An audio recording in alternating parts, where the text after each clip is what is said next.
Hello guys, nagbabalik tayo dito kay Infinix para sa ating latest update ngayong October 14, 2024. Ito guys, tama-tama sa mga naghahanap dyan ng mga naka-on sale. Guys, dito kay Infinix, ito yung mga naka-on sale po sa kanila. Ito guys, napaka-fast moving po ng kanilang Hot 40 Pro kasi mas bumaba pa po yung presyo nito para sa dalawang variants po nito. At yung kanilang Note 40 5G na dating 12,999 ngayon po ay 11,999. At syempre guys, hindi lang yan kung naghahanap po tayo ng latest model po na budget phone dito kay Infinix, meron po silang bagong release yan. At syempre guys, ito baka naghahanap po tayo nito, nagkaroon dito ng naligaw o kumbaga ito bestseller din to before, pero ngayon guys meron pa silang natitirang ganito Hot 20 Play guys. Alamin natin ang presyo niyan. Tapos hindi lang yan guys, ito sa mga nagtatanong nga pala ng tablets dito kay Infinix, ito yung tatlong variants po ng tablet nila. Meron po ditong Wi-Fi and meron po sila ditong LTE. Yan. Pwede natin lagyan ng ng SIM. Yan. Tapos guys, ito na, umpisahan na natin. Umpisahan na po natin ang update natin. Yan. Doon muna tayo mag-umpisa guys sa mga pinaka-budget phone ni Infinix. So yan, let's go. Ito guys, sa ngayon, ito na yung pinaka-latest po na model po ni Infinix pagdating po sa mga budget phone o yung entry level po. Ayan guys, kung alam naman natin yung Smart 8 po nila na napaka bestseller po. Ngayon po, ito na po yung bagong release nila. Pero sa ngayon guys, ito pa lang yung variant na lumalabas dito kay Smart 9. Yung kanilang variant na 6GB RAM 64. Yan guys, ito very affordable. Ito po ay 3,499 lang. Para po sa kanyang specs and parameters, ito guys yung ating mga specs. Ito po ay naka Helio G81 na para sa kanyang processor. At ang maganda po dito sa kanilang budget po na to guys, meron siyang 48 month of smoothness o yung sa iba is tinatawag na fluency protection. Yan, di ba? Budget phone pero hindi magbabago yung performance sa loob ng 4 na taon. At syempre guys, ang maganda dito sa budget phone nito, ito ay naka 120Hz na rin po. Yung kanyang size ng screen is naka 6.7. Yan, naka punch hole display. At ito po ay naka dual speakers na rin, di ba? May malakas na sounds po yan. Pagdating po sa mga charging guys, ito check natin. Sa battery po, meron siyang 5,000 mAh battery. Then sa camera, meron siyang 13 megapixel po para sa kanyang crystal clear camera. Ayan. At syempre guys, ito ay yung naka drop resistant na rin. So ibig sabihin, budget phone po to, pero syempre pagdating sa bagsakan, protected po yan, di ba? Kasi yan, lagi napapatak yung phone natin. So mas pinatibay po yung kanilang bagong Smart 9, 3,499 lang. Tapos guys, ito yung next natin. Baka naghahanap po kayo ng naka-on sale dito kay Infinix, yung kanilang Smart 8 Pro. Yan. Guys, hawak natin, dati po itong 4,999. Yung kanyang 16GB RAM, meron siyang 8+8 na RAM. Yan, original RAM po nito is 8. Then 128 po internal storage. Kasi ito para sa kanyang presyo, dating 4,999, ngayon po ay 4,599 lang. So ano bang meron dito guys kay Smart 8 Pro? Pagdating po sa camera, meron na itong mas pinataas na camera. Meron siyang 50 megapixel dual AI, yan, with ring flashlight. Yan. Then yung refresh rate ng screen nito, very smooth na rin, naka 90Hz po. Yung screen niya na naka 6.6 magic ring na din. Then ito guys, maganda dito is naka 200% volume mode na rin. For security unlock, ito ay naka side fingerprint na rin at face unlock po. Yan, Helio G36 po ang ginamit na chipset dito, Smart 8 Pro. Tapos next po natin guys, ito baka may naghahanap po sa inyo guys nito. Ngayon lang sila uli nagkaroon ng stock nito. May naligaw pong isa lang daw pong stock nito, si Hot 20 Play. Ito, paunahan na lang tayo dito. Kasi ito, kung naghahanap tayo ng mataas na battery, si Hot 20 Play po ay merong 6,000 mAh battery. Then yung RAM po nito 4+3, meron siyang maximum RAM na 7GB RAM, 128 po internal storage nya. Yan. Tapos guys, ito ay naka 90Hz refresh rate na rin. Medyo malaki pong screen nito Ito ay naka 6.82.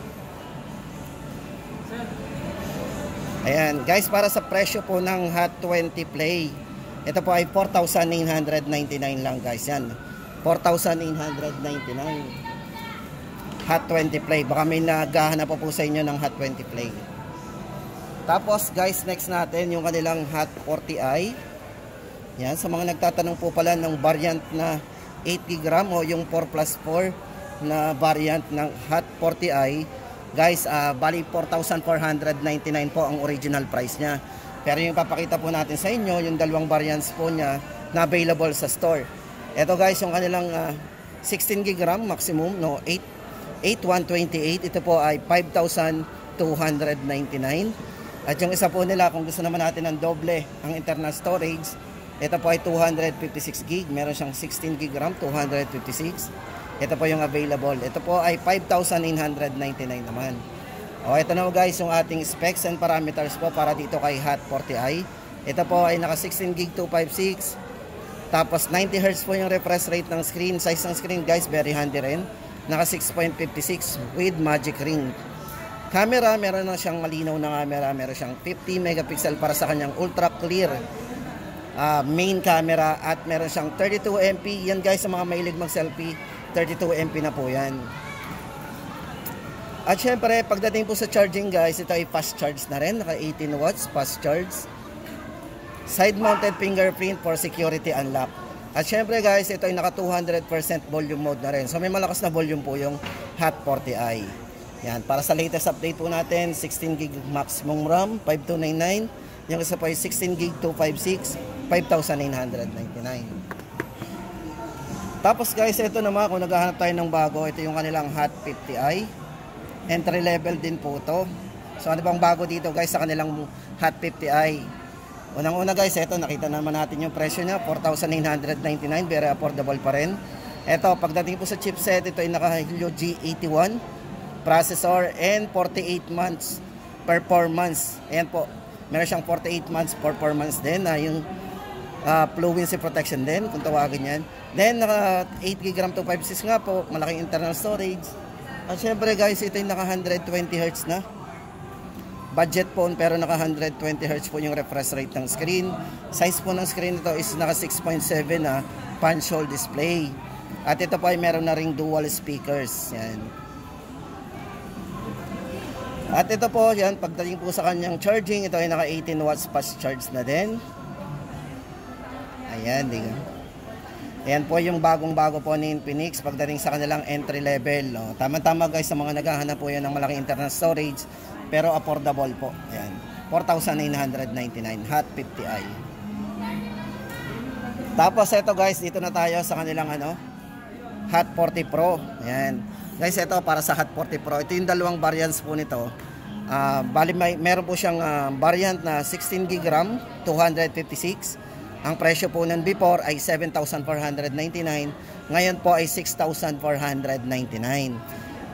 At ito lang pong hawak natin, itong hawak po natin, ito naman po ay merong maximum RAM na 21 GB RAM, 256. Dating 8,499 po to, ngayon po ay 7,499. So naka-discount din po tayo. O ayan guys, bumaba na po yung kanilang Hot 40 Pro na best seller po yan. Ayan. Guys, inside the box to, may case na naman to. No worry tayo. Tapos pagdating po sa kanyang specs and parameters, ito guys, naka-NFC na rin yan. Naka Helio G99 gaming chipset na rin. Tapos pagdating po sa kanyang refresh rate ng screen, dito ay naka 120 Hz po, full high definition plus. Diba? Tapos 108 megapixel po pagdating sa kanyang main camera. 32 MP pagdating sa front camera. At pagdating sa charging guys, naka 33 watts fast charge na po to. Diba? Multifunctional NFC. Yun nga po yung near field communication, meron na to. Guys, ito maganda sa camera nito meron siyang 60 FPS pagdating sa main camera at front camera. Ibig sabihin, pag nag-rate po tayo ng video, smooth po yan. Okay? Dito po yan sa kanilang Hot 40 Pro. Naka-smooth video na. 6499 at 7499 po. Tapos guys, hindi lang yan. Yung kanilang Note 40 5G. Ayan, para po kay Note 40 5G. Ito guys, itong hawak natin, ito po ay dating 12,999, may less 1,000 kaya magiging 11,999 na lang po yan. Ito guys, para sa specs and parameters po ng Note 40 5G. Syempre guys, Note 40 5G, naka 5G na yan. mabilis ang ating downloading and uploading. Then maganda po dito, unang-una po dito yung kanyang wireless capability. Pwede po itong mag-charge or pwede rin mag-reverse wireless charging. Ibig sabihin, pwede po siyang mag-share ng battery kapag nalobat po yung mga cellphone natin na gumagana sa mga wireless charging. Pwede itong mag-share, di ba? Tapos ito guys, pagdating sa chipset, ito po yung naka-Dimensity 7020 5G chipset na. Internal storage guys, hindi na tayo mabibitin kasi meron siyang malaking internal storage 512GB at meron na siyang RAM na 24GB maximum RAM. Size po ng screen nito is naka 6.78 AMOLED screen. So may maliwanag na screen na rin po yan. Ayan. Siyempre guys, ito flat na flat ang design nito ha. O, may nakalagay po sa kanyang bezel-less. So napaka natin, may experience natin din yung full viewing experience. Diba? Sound by JBL. Yan, sound by JBL po to. 11,999. Note 40 5G. Sa mga nagtatanong nga pala guys ng 4G po nito, yung nga lang po, ang price po nun ay 9,499. Naka-Helio G99 po yung chipset na ginamit. Yan. Then 256GB internal storage po yung 4G po niya.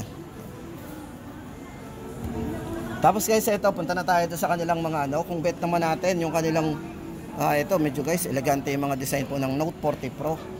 Ito, pagdating sa variant po ng Note 40 series, Note 40 Pro series, yan. Meron po tayong 4G. Ito po yung 4G natin. Note 40 Pro. Bali guys, ang presyo nito is 10,999. Pagdating po sa kanyang highlights, guys, ito, naka JBL speaker na rin. Gumagana po sa wireless charging, yan.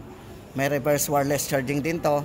Tapos pagdating sa kanyang, ito, naka 70 watts nga po fast charge at 20 watts wireless mega charge.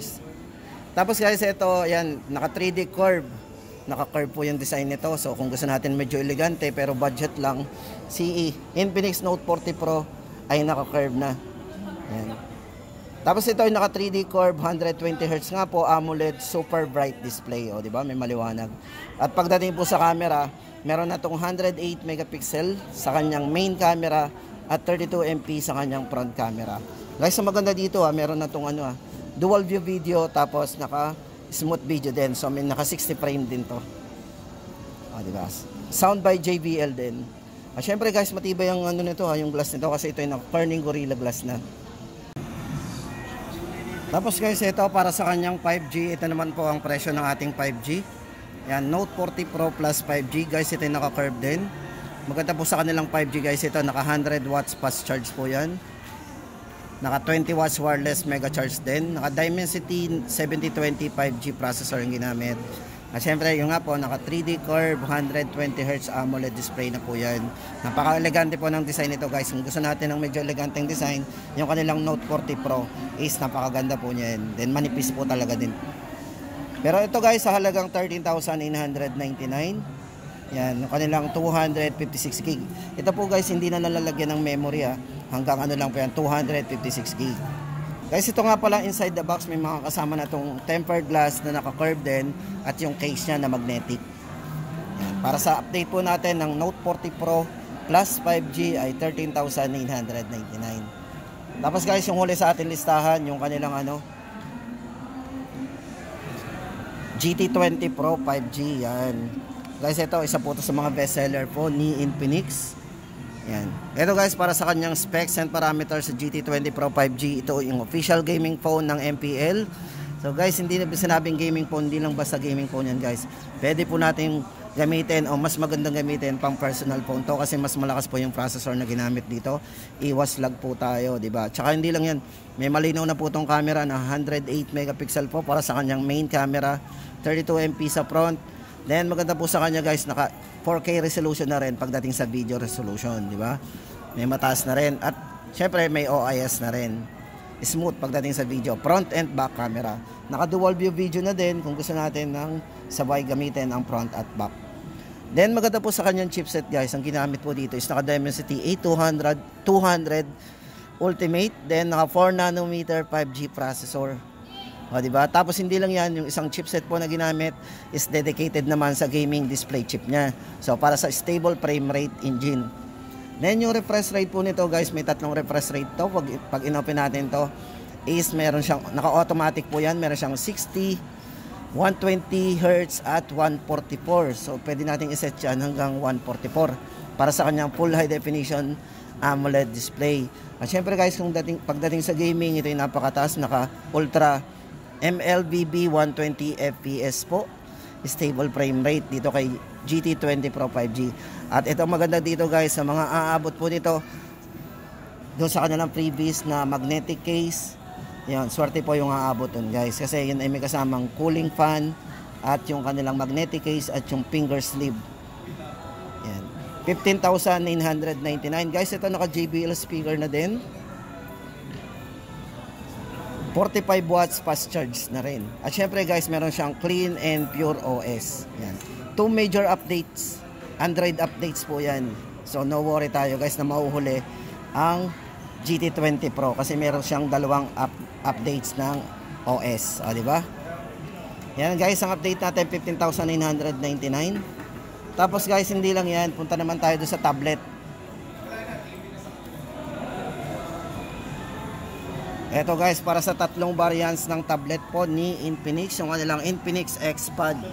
Guys, ito yung hawak natin is Wi-Fi, 4GB RAM, 128 internal storage. Wi-Fi guys, sabihin dito nalalagyan ng SIM, Wi-Fi lang. Ang presyo po ng kanilang 4GB 128 ay 7,499 lang, di ba? Tapos yung kanilang 256GB, kung gusto naman natin ng mas malaking internal storage, meron silang Wi-Fi version din dito na 4GB RAM 256GB. Ito naman po ay 8,499 lang. Nag-add lang tayo ng 1,000. Tapos hindi lang yan guys, kung gusto naman natin ng may SIM para sa call and text. So ito guys, Wi-Fi syempre, Wi-Fi and LTE. So ibig sabihin, pwede natin lagyan to ng SIM, single SIM po ito, open line. Yan, 9,499. Kung gusto naman natin ng 8GB RAM, 256 tapos LTE, pwede lagyan ng SIM.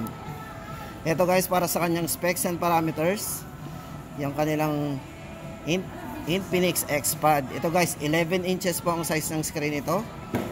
Naka full high definition plus bright display. Yung chipset na ginamit guys, ito gaming chipset na rin, naka Helio G99, 4G LTE connected syempre. At ang maganda dito guys, ito yung kanilang meron silang personal voice assistant, yung po yung Polax AI. Yan, multi-device collaboration din. Then quad speakers na rin po to. Yan. At latest Android po, Android 14. O yan guys, sa mga naghahanap ng tablet na budget lang, dito kay Infinix, ito yung kanilang bago ngayon, XPad.